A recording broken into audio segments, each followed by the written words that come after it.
Yes, you know what? I will note all these questions and I will ask them later on. It's gonna have a Canadian flair for sure. All right. Horse. Dog. Line. Do you guys even know where Vancouver Island is? It's not even close to Toronto. Okay, let's get things going.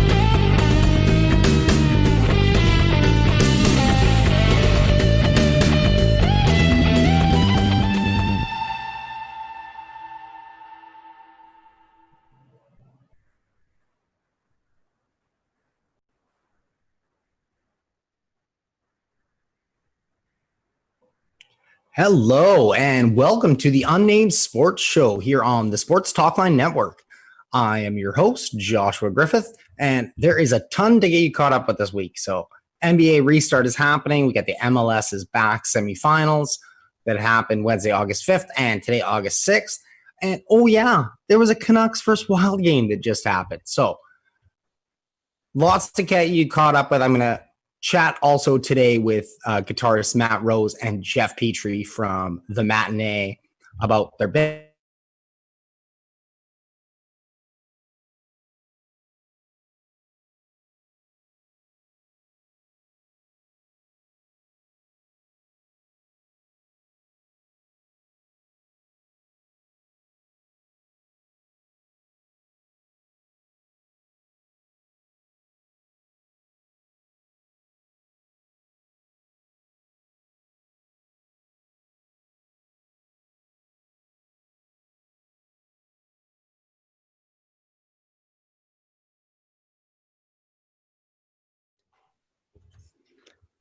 So I'm joined now by guitarist Jeff Petrie and guitarist Matt Rose here on the Unnamed Sports Show. They are from the band The Matinee. Gentlemen, thank you for joining me today. First off, I just want to ask how you both are doing during these difficult times, if you're staying safe and healthy and everything like that. Go ahead, man. Yeah, I'm doing good. Thanks for having us, Joshua. Yeah, it's been a good summer, a weird summer, as I'm sure you and everyone are experiencing. It's a different summer than we've ever had in our life, but all things considered, keeping healthy and fairly happy and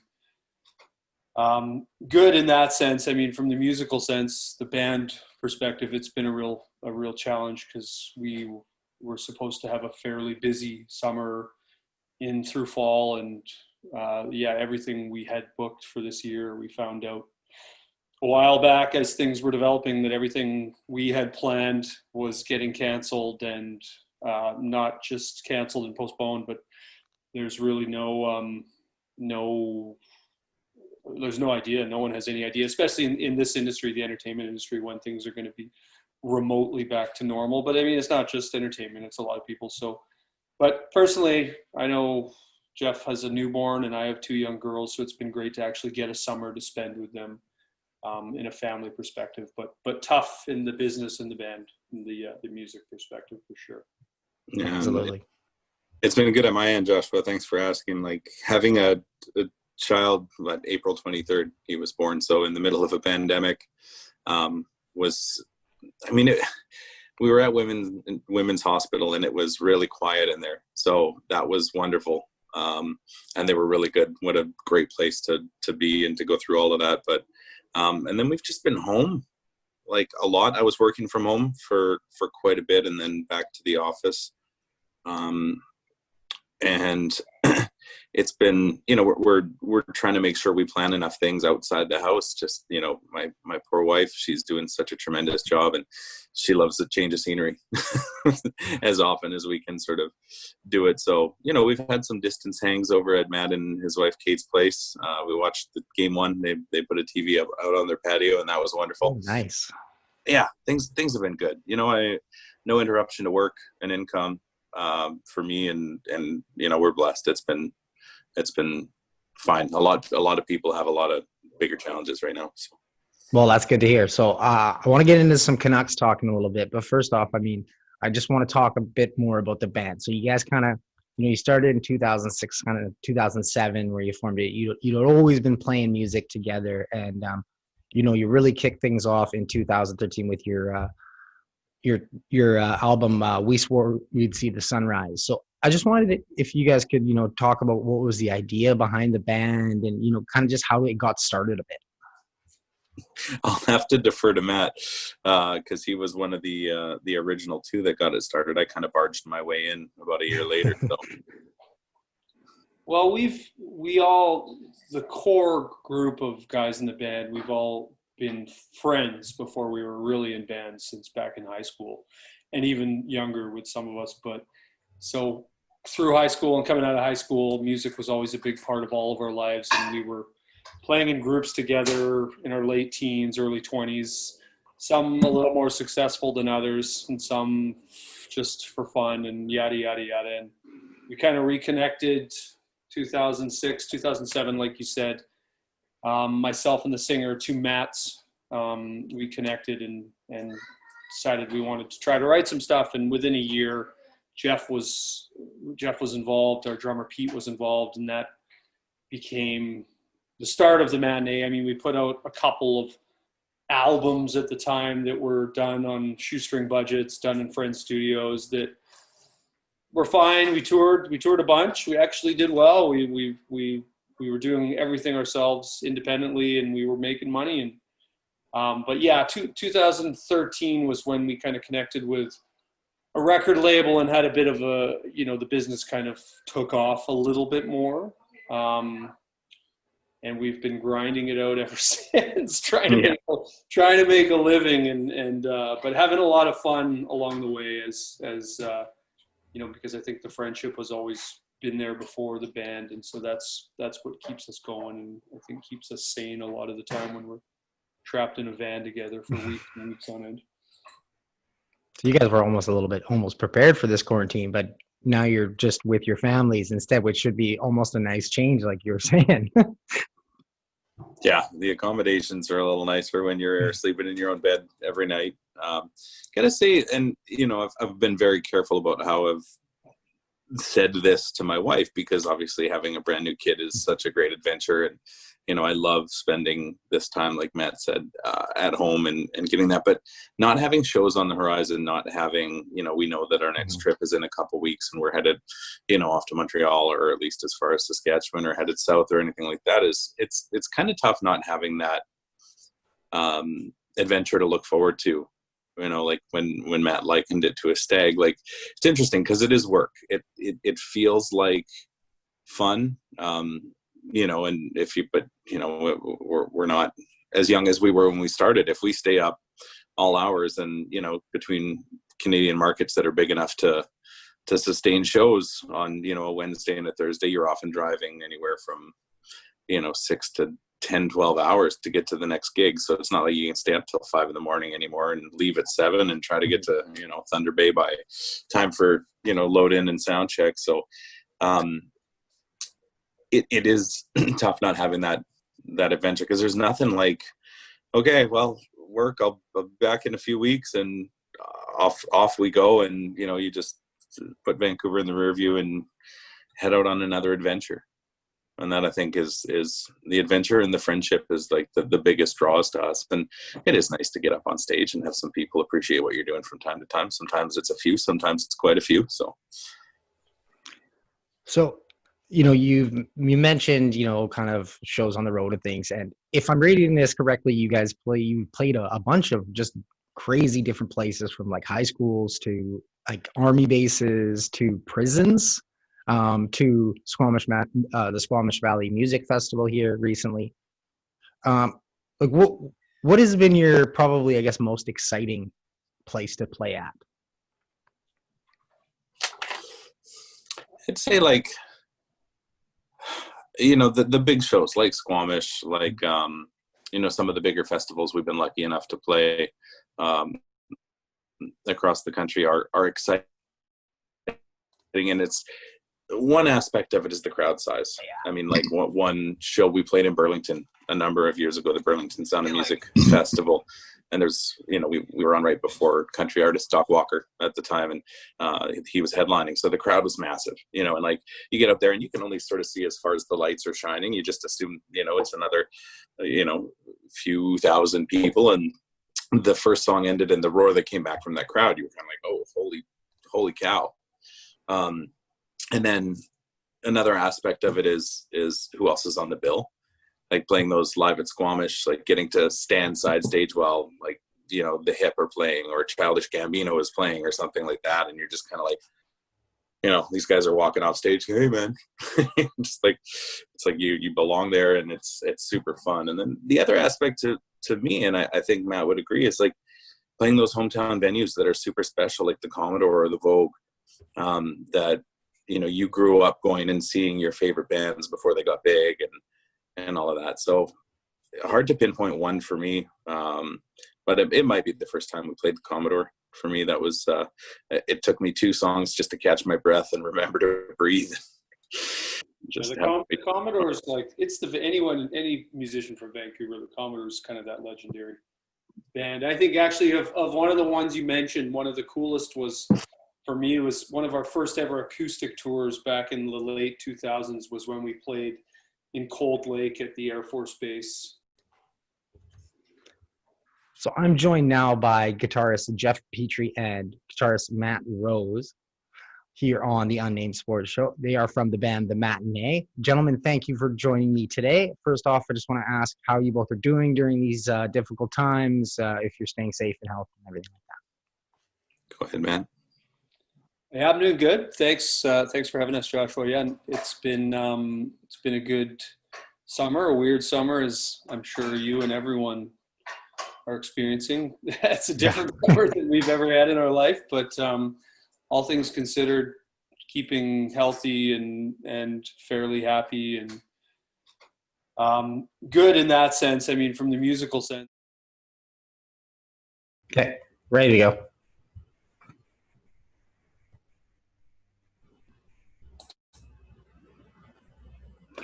Okay, so sorry about that here on the Unnamed Sports Show. My internet actually completely cut out. So Lee, my great producer, just ran right to the video interview with Jeff and Matt of The Matinee. And so we were trying to figure some things out, if we could just kind of cut back to me and then run it from another part. But it ended up just restarting it. So we're going to cut back to me. I'm going to kind of get back into where I was, and then we're going to get back into the latter half of the interview, where we talk about the Canucks and, Canucks sports media and Canucks Twitter and a whole lot of other fun in that conversation. So we will get you back to that great conversation I had with the members of The Matinee there. But I will go back to talking about the Vancouver Canucks 3-0 victory today.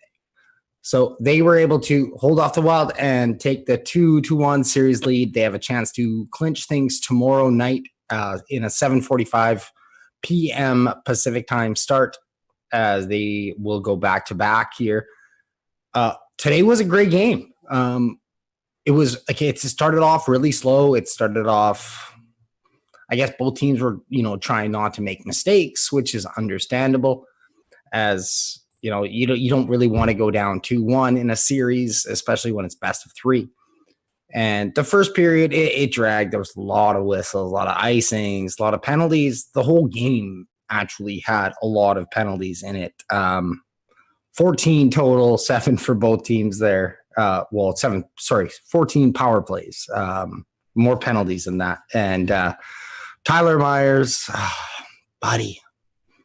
Death, taxes, and Tyler Myers taking penalties. I think that was 6 he's up to now after this game. Thankfully, Minnesota hasn't been able to score in the last 2 games on the power play. And I don't know if you're going to give credit to maybe Louis Eriksson for that one, because he has looked and solidified the penalty kill after the first game where they gave up the 2 goals. So, Louis Eriksson, I want to talk about him a little bit more right now, because he gets so much hate, and he got back in the lineup because of the injuries to Ferland and Gaudette, who skated. He was on the ice in the practice lines today. But I want to give some love to Louis Eriksson. He does his role, okay? Yes, the $6 million hit is not ideal for somebody that does what he does. He's not scoring. He's really not getting what he got. He got a shot, and Twitter went absolutely wild today. Like, that's all it takes from him. It was like Jake Virtanen's back check from the last game. That little things from some of these players. We'll get to Jake Virtanen later, but Lou Eriksson, he had a great game. He solidified the penalty kill. I really like him. I like the lines that Travis Green, I guess he's almost was forced into having these lines, with the injuries and things like that. And hopefully Michael Furland Michael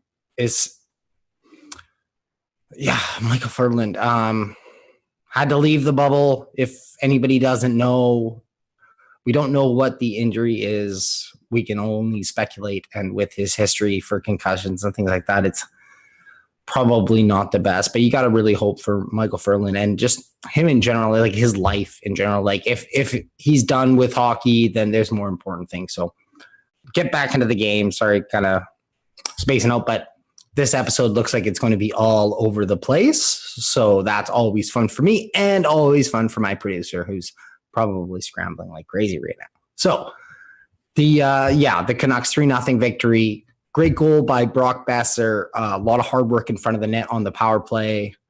They're looking for the Elias Pettersson one-timer. You can see it. Minnesota's really quick to get over there. They're just basically just keeping that man almost all over to the side to try and stop that one-timer. And they're looking for things. You saw it on the tip pass. There probably should have been a penalty on that one tip pass that Horvat just put it right over the side. I think it was in the second period, and his stick got chopped out. And again, I mean, that's a penalty, but I don't want to get into the way the refs were calling the game. It was a very penalty filled. Most of the penalties were warranted. There was a couple that won the PD interference call. Holy, I guess he impeded, I don't know what wild player was, but I guess he impeded his path, but it kind of just looks like he jumped on him. And as much as Antoine Roussel steamrolled, Alex Stalock, he didn't really steamroll him. The slow motion is really funny just to watch, kind of like Stalock kind of hug around him and then just jump off. At times it was like watching soccer, which is perfect for me, as many people would know. So that was good. It was great to see Brock Besser, lighten the lamp again. And in the third period, like, it was great to see the Canucks come out with just a really great intensity. Antoine Roussel just to speed to that puck and beat the defenseman, go in, make a nice backhand move, and make it 2-0. They were able to kind of slow down the game despite the penalties, and they were able to kill them off. And Pettersson was able to get that beauty from Hughes, who had his third assist on that goal there for the game. So that was really nice to see out of Vancouver. We had a lot of positives. Again, up 2-1 in the series, which is always great to see. They can finish it out tomorrow. And yeah, I mean, I don't know. People were complaining about 11:30 game, but it was nice to wake up and, and have my coffee and, get things done and watch some hockey that was Canucks. I'm sure everyone else has been watching all of the other hockey that's been happening every morning. I mean, basically we have a full day of hockey or basketball or, insert sport here right now. So I want to get you caught up with the other series in the NHL, and then I will actually, I want to touch, what I'll do first is I'll touch base with Lee and I'll find out what's going on, if we can cut back into the interview at a certain point, and then I'll get you caught up with the sports. So, Lee, how are we doing on that end? Okay, perfect. Well, that works out. Well, then I'll get everybody caught up with the other series in the NHL, because, I mean, right now it looks like the Edmonton Oilers and Montreal, and Pittsburgh Penguins could be in line for Alexis Lafreniere. So They are both down 2-1 in their series. The Oilers lost in overtime to the Chicago Blackhawks 4-3, and also the other 5 versus 12 seed, like I mentioned, the Montreal Carey Prices were able to hold off the Penguins by the same 4-3 scoreline. Carolina was the first team to move on into the actual playoffs. They swept the New York Rangers in 3 games. Florida was able to kind of hold off elimination. I don't know how long that'll be against the New York Islanders. They forced a game 4, also a 3-2 win there. Arizona Coyotes, which was kind of a shock, took a 2-1 series lead over Nashville with a 4-1 win there. So in the other Canadian teams, the Toronto Maple Leafs and Columbus Blue Jackets are actually going to be playing a little bit later on tonight, on Thursday, and that series is tied at 1-1. And after that, the late game is the Winnipeg Jets and the Calgary Flames. So Calgary has a chance to knock out a pretty injury-depleted Winnipeg team tonight. So that'll be interesting to see for more hockey. So lots more MLS news and not very much Whitecaps news because they're still in quarantine for another 4 or 5 days. Some of the emails and the interactions that I'm getting back from them, you can tell they've been in quarantine for 10 days because they're starting to send I'm getting the emojis. You know, when you're getting the emojis and like those kind of things, it's like, oh, okay, maybe they're starting to get a little bit stir crazy. But Wednesday night, we saw the first of 2 semifinals, and the Portland Timbers beat the Philadelphia Union 2-1. It was a 13th minute goal by Jeremy Ebobisse off a corner, just beautifully taken by Diego Valeri. And nobody marked Ebobisse. Just had left. Yeah, I don't understand. I don't understand why you don't mark them. Like, I mean, that's set pieces. You have a man or you're in a zonal thing, just mark somebody. So he was left unmarked. He headed it right past Andre Blake. They were up 1-0. And Philadelphia should have probably tied things up at 1 in extra time of the first half. But Sergio Santos just skied his penalty kick right over the net, which, you know, you either love to see if it's not your team or you hate to see if it is your team. But it seems to happen so much. And the amount of players that do it, like Felipe Martins actually was posting. I don't know if you should be throwing shade though, Felipe, but was posting about Pogba. He did a Pogba kick. So some people will get that reference, but other people won't. They were able to make it 2-0 when Sebastian Blanco again got on the end of a Valeri corner. The Union got one back late and kind of looked to make it a game. Steve Clark punched out a free kick by the Union, and Andrew Wooten was able to pounce on the rebound. And it looked like they equalized it on a really nice pass by Brendan Aronson, but it was just like a hair offside, and that one didn't count. So Portland will move on to play the winner of Orlando City and Minnesota United, who will play Thursday night, which is tonight if you're watching it live, or you might have already missed it if you're listening to a podcast of it or watching it later. So lots on the line for that. The MLS is back. Title, $1 million in prize money, spot in the CONCACAF Champions League. So it should be a good match tonight if you can fit it in between your hockey and your basketball and stuff. So we'll get to basketball a little bit after the interview because I think that Lee should be ready for me now because I gave him 3 minutes.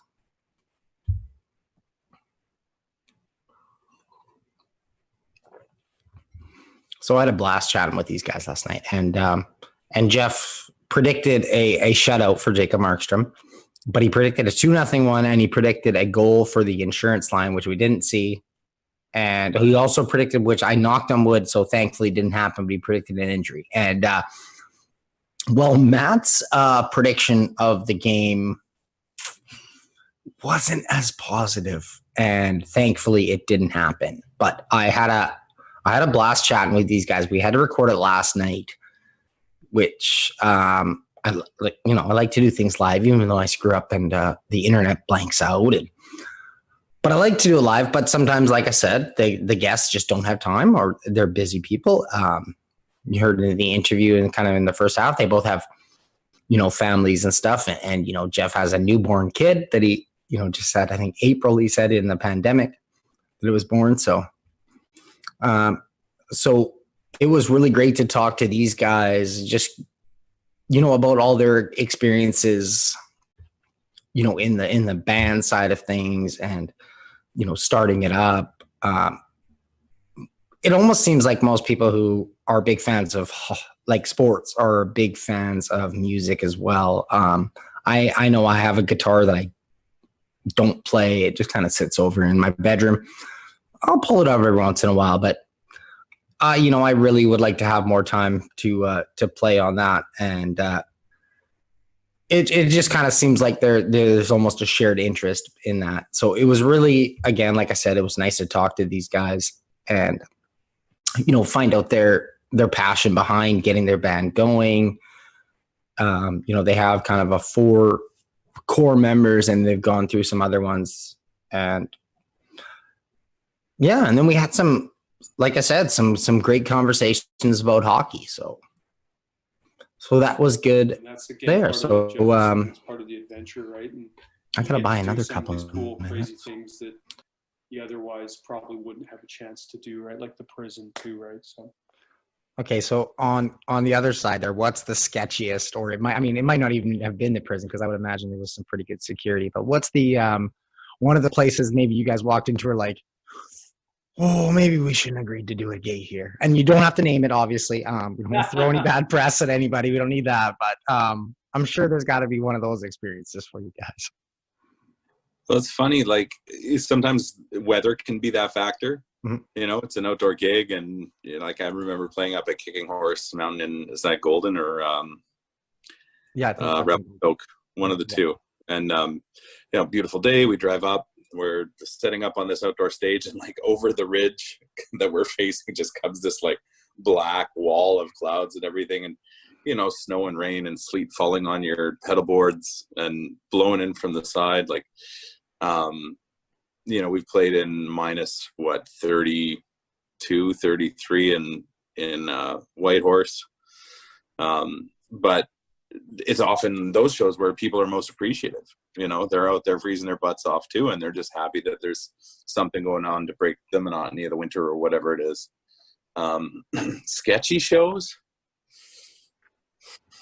I don't know. Not many places in Canada that are that sketchy. I think down in the States, some of the smaller towns are a little bit sketchier. I remember us doing a gig in Oregon. We did a theater in Klamath Falls somewhere, and the next night we played a sketchy little bar just to do a gig, and it was like it had a feel of you felt like a real outsider, and I don't think our safety was ever in question, but you just felt like you didn't belong there from the get-go. And it's a little intimidating, and people are grateful, but I don't know. Certain places you definitely do feel like a bit of an outsider.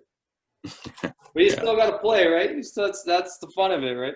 Yes, the show must go on regardless of the weather or yeah. So I'm joined by Matt Rose and Jeff Petrie of the Matinee on the Unnamed Sports Show. So you guys are huge Canucks fans. I see you tweeting about it all the time there from the account, the Matinee account. And so I want to get into some Canucks talk. What do you guys make of the first 2 games of the series so far? I can't say I'm super surprised about the first game. Could have gone anyway. I guess that's an easy thing to say, but knowing the style of play that the Minnesota plays and knowing how just even this season, like Vancouver has struggled with really disciplined defensive style games from the opposition. Like you just sort of knew it could go either way, but also not surprising in game 2 that there was a big bounce back. And, once the guys had the lay of the land, finding a way to create that space using their speed, I don't think it was all because Jake Virtanen was in the lineup, but that is the big hot topic of the week right now. So hey, we need Shotgun. We can't be doing the Shotgun Jakes if Shotgun Jake isn't in the lineup. it's given these guys so much sports talk fodder, the Jake Vertan and stuff. And now I just saw Furland is officially leaving the bubble.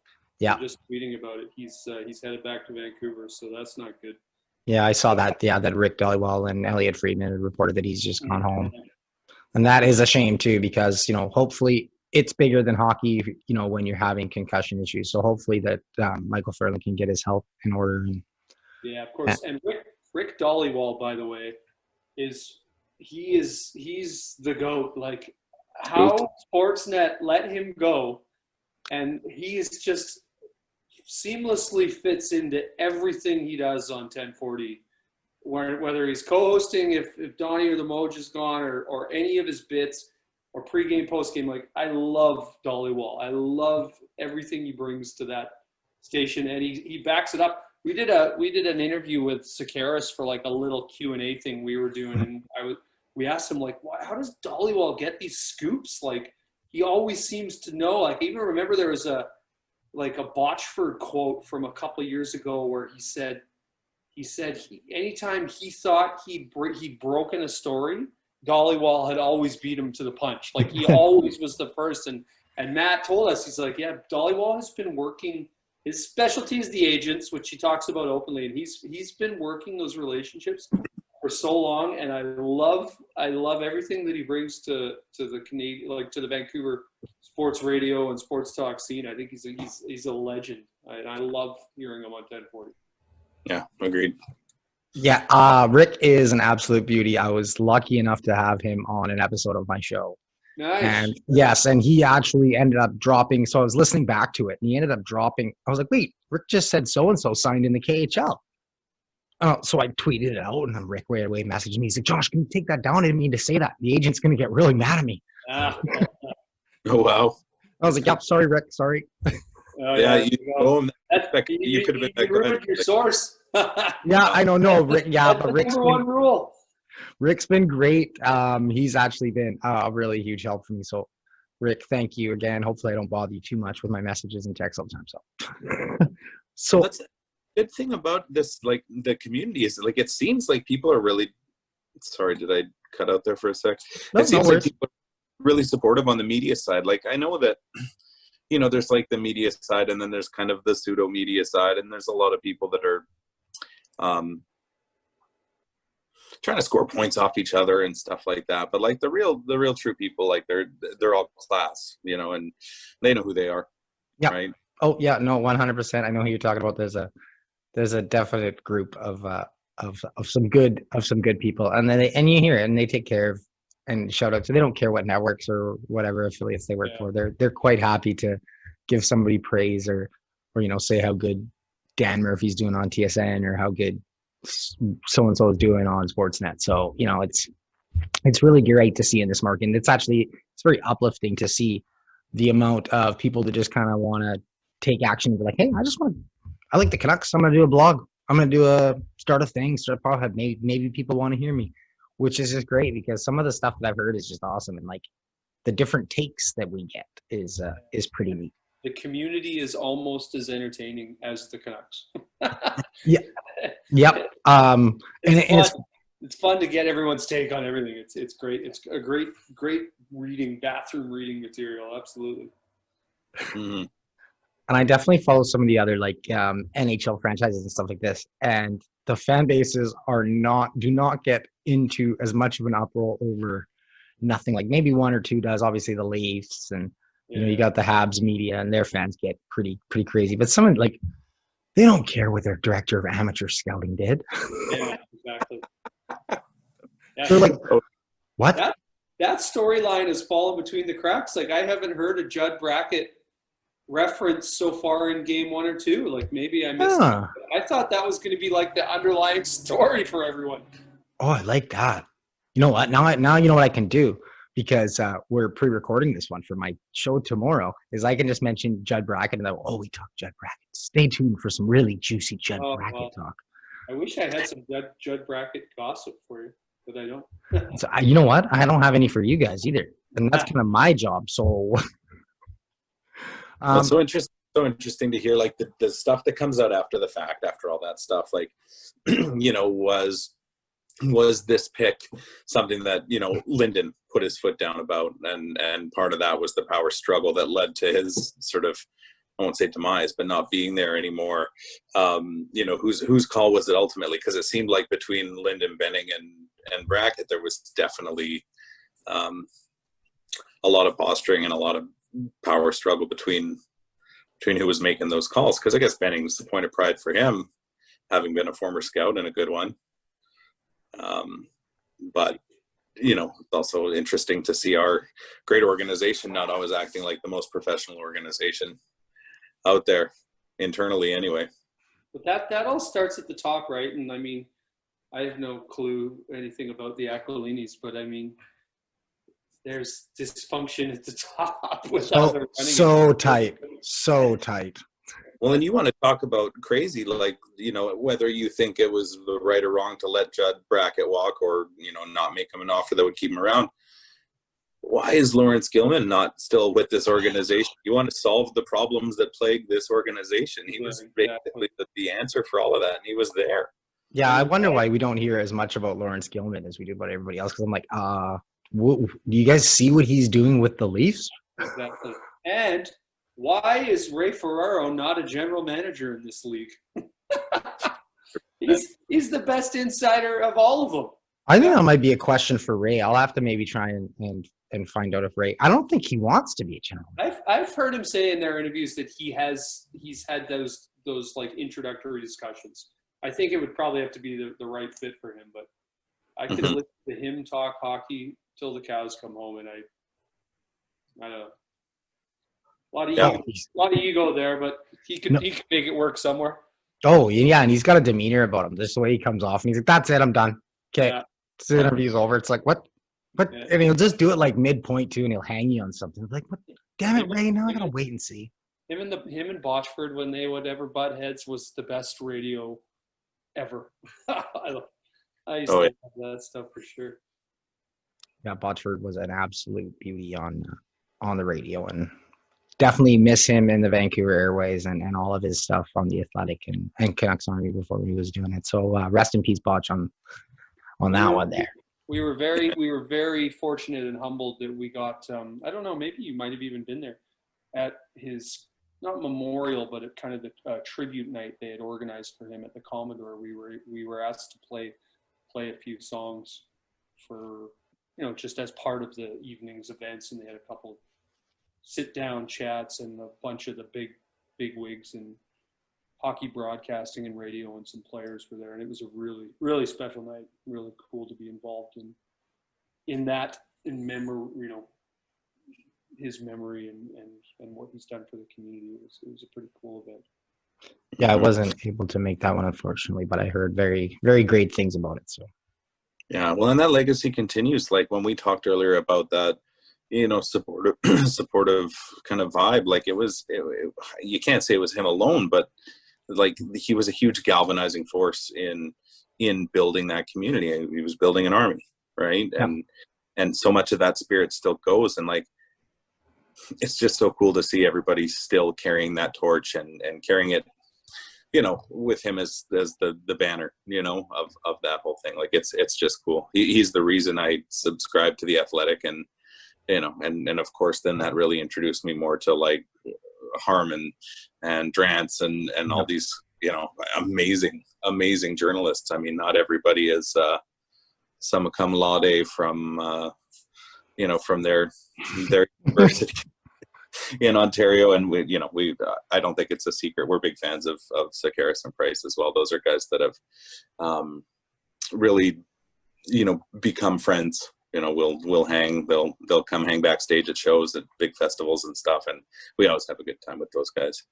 Although I did catch a bit of heck on the Twitter account earlier this year. I think I tweeted out that they were our second favorite sports radio segment after Rintoul and Botchford back in the old days.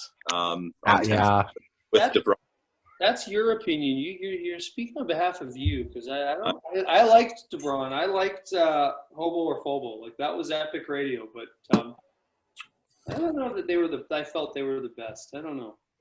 There's been some great duos and some really good arguments and stuff over the. I mean, Taylor and Pratt they were always at each other's throats. I mean, and yeah, like you said earlier, when anytime Rick Dollywell on when he's doing his podcasts on the Fridays or the Mondays, like it's just 4 hours of gold radio.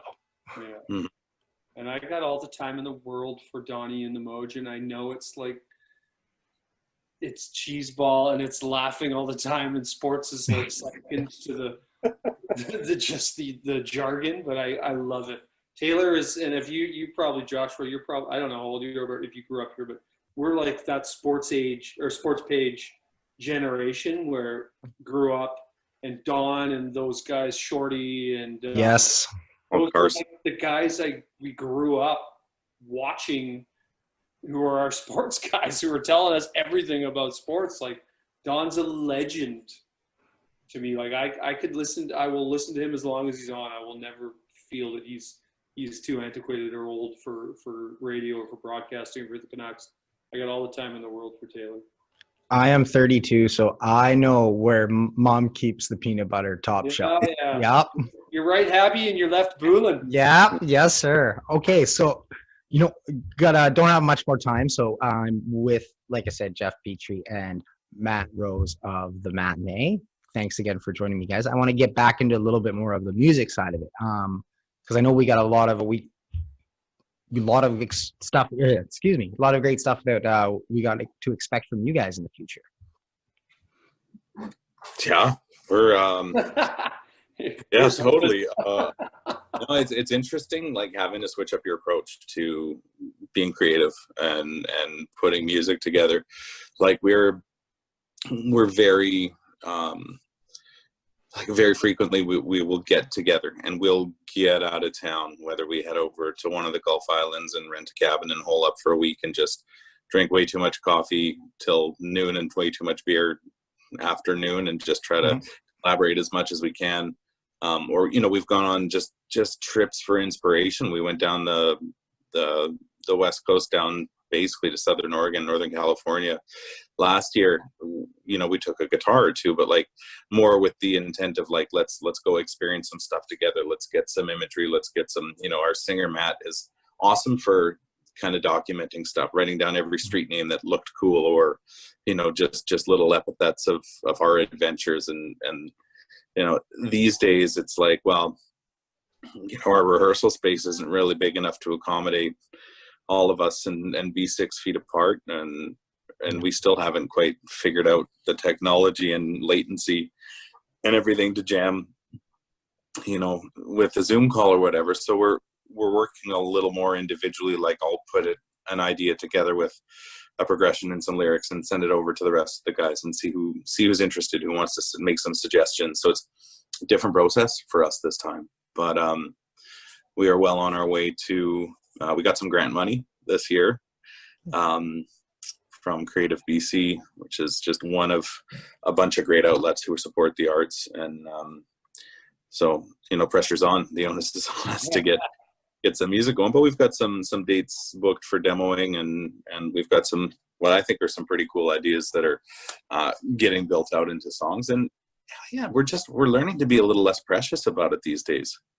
If we were going to make millions and millions in music, we probably would have done it by now. I mean, I'm not saying never say never, but we're definitely doing it because we love what we do. We love spending time together and collaborating and creating art and and rocking out together. So even if the process has shifted a little bit for creating content, the passion's still as strong as it was the day we started. That's cool. Yeah, and I think the landscape is, like we were talking about earlier, there's not going to be shows. I mean, the stuff we're hearing is best case scenario fall of next year, but really in all likelihood, I don't see a world where touring and playing live shows is not going to be till 2022. So it's a good time to be creative and a good time to be trying to find stuff to sing about and to write about and to get out to the world. But it's, our bread and butter has always been playing live, and that's kind of the way the industry has gone. That's with streaming and all that, the way to make money is to get out there and play to people. So it's a real change for us and for everyone in the industry, but hopefully that time will come sooner than later, so we can get back to doing it. Yeah, absolutely. And I, hope that things, like I said, it might be a little while, but when things finally do get back to normal, definitely want to make sure I come and check out one of your guys' show here in Vancouver, or if you do head over to Vancouver Island anytime. Maybe the Canucks will have won a cup by the time we play our next show. That would be nice. That would be nice. Okay, so I got a couple minutes left here because I obviously didn't log into my actual Zoom account, and now I'm on a time limit with my call, but live and learn on that one. So when this will air, the game will be over. They will have played game 3 against Minnesota because we got an 11:30 a.m. start time on Thursday. So I want predictions and what people are going to be talking about after the game on this one. So Jeff, you're up first. I call it a Canucks victory. It's a shutout. It's a super tight game. It's a 2-0 win with the ICBC line getting an empty netter. And as much as I think it's just gonna be hard fought, but I think it's gonna be like a gutsy garbage goal, and I think it'll be Captain Bo. And I think people are going to be talking about Jacob Markstrom next. And, well, I guess we're not going to sign Toffoli, so we better sign Markstrom. And what are we going to do about Tanev? Because he's a warrior too. And, it all cycles back and around. Love it. Love it. Okay, Matt. It's going to be a 3-2 Coyotes.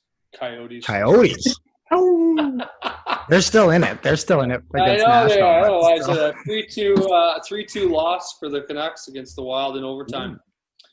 And there's going to be a whole lot of debate about who's going to play, because there's going to be another significant injury to one of their forwards.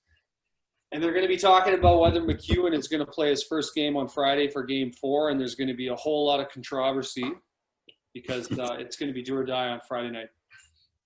Well, I always love me some controversy and some controversy. So that is perfect. So Matt and Jeff, thank you so much again for joining me here on the Unnamed Sports Show. Obviously we're going to have all your Twitter handles and stuff where they can find you down at the bottom, link to your website and anything like that. But if you got anything to say or plug, then go ahead right now. Epstein didn't kill himself. It's true. It's true. And if you and your kids aren't listening to Rush, then you need to give your head a shake and go listen to some rock and roll. Yeah, you need to listen to Rush. Is it like fast-paced rock music?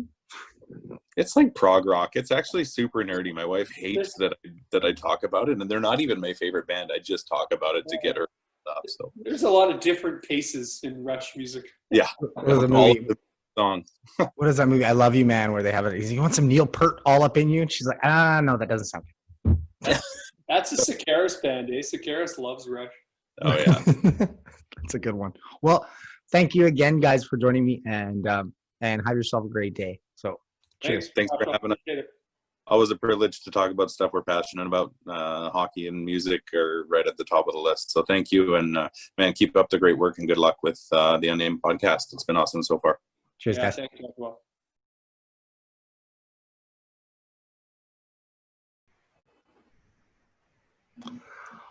All right. So I hope that you guys enjoyed both parts of that interview with Matt Rose and Jeff Petrie from the Matinee.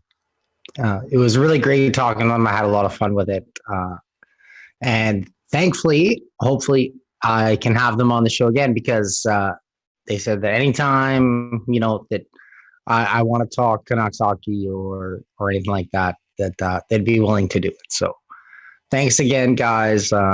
That was a blast. I had a blast last night recording that. So I want to get into some NBA and Toronto Raptors news here before we end the show. We got a little bit of time. So the Toronto Raptors were able to keep up their winning ways and got a little bit closer to clinching the Eastern Conference second seed.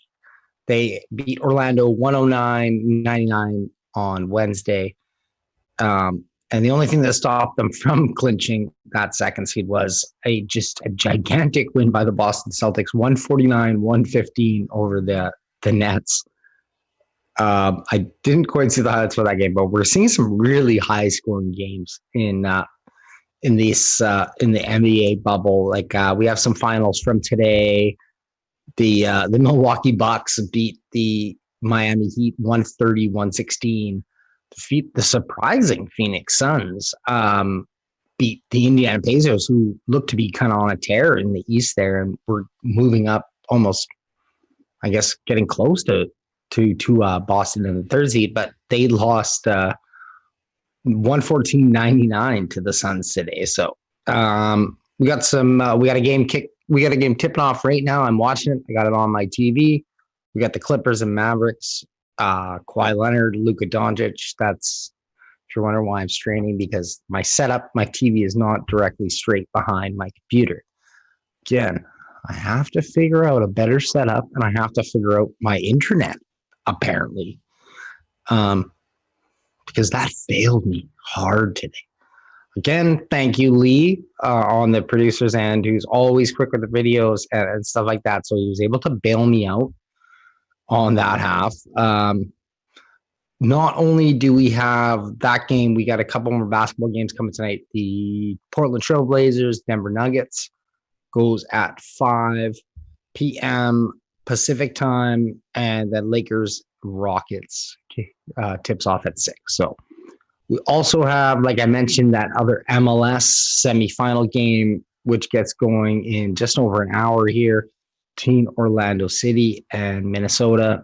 Minnesota's a kind of a surprise in this tournament. So is Orlando. They got some big names on Orlando, and Manny's been, coming up. He's been playing some good games, so that should be good. And then we also have more NHL action tonight. So the Blue Jackets and Maple Leafs, like I mentioned earlier, they get going at 5.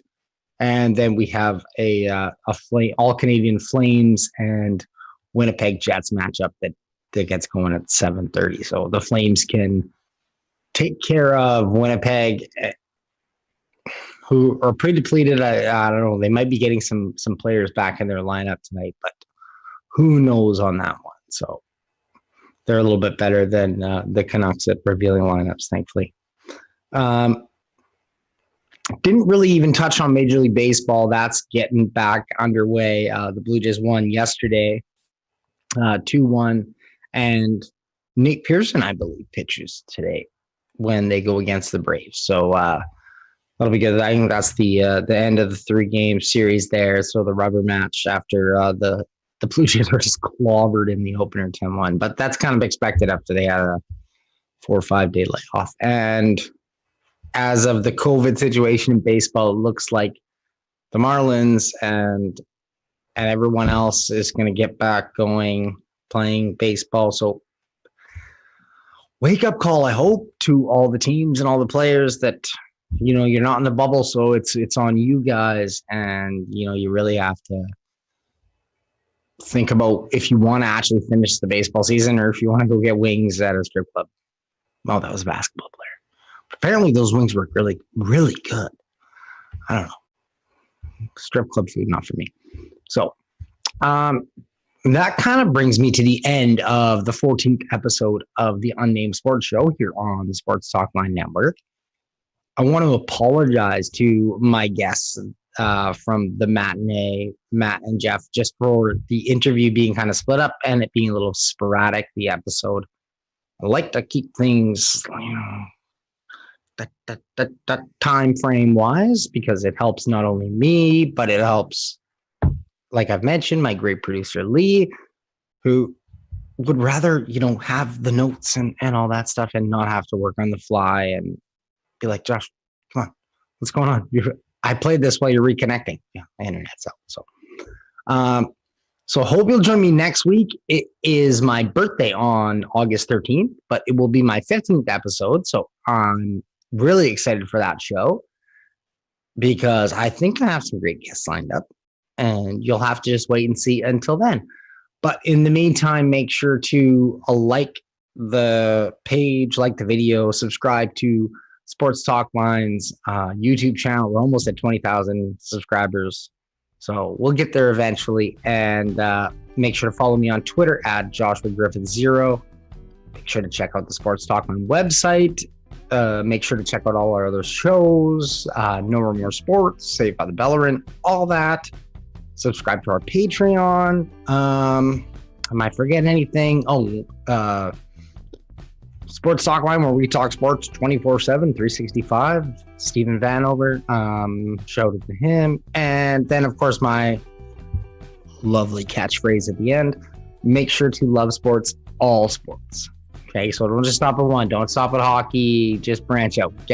Watch them all. They're awesome. And they're back. So thank you for tuning in to the Unnamed Sports Show.